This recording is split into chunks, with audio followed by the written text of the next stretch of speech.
Hi friends, I'm Tilak. You're watching TechMade Unique, and today we're going to see how to freeze a particular row on your Microsoft Excel mobile. And if you're new to this channel, make sure to click on subscribe button below. We just quickly move on to the video. How to freeze the row in your Microsoft Excel mobile. I'm just going to show.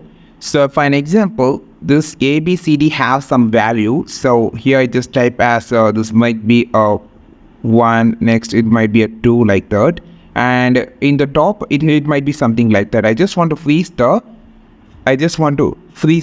row first, freeze the first row first. For example, I just want to freeze the second row, so I just going to click on this arrow section and just change this to the view section.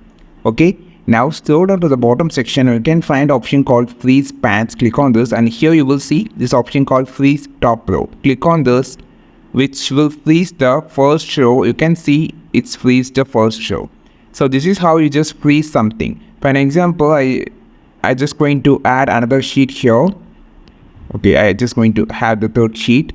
So I just want to freeze the row. So click on the view section, just scroll to the bottom section, click on the freeze pan and just want to click on the freeze top row, which will freeze the first row as it. So you can just scroll and you can just make the topic here, for an example, about the top, like that, and you can just enter the value. If you just have a lot of value, the heading will be on the top. So this is so useful. This is how you just freeze the top row on your Microsoft Excel mobile. I think this video helped you a lot. Like this video, share this video, subscribe this channel. We will meet on next video with a super valuable content. This is Tilak signing off from TechMade Unique. Have a wonderful day.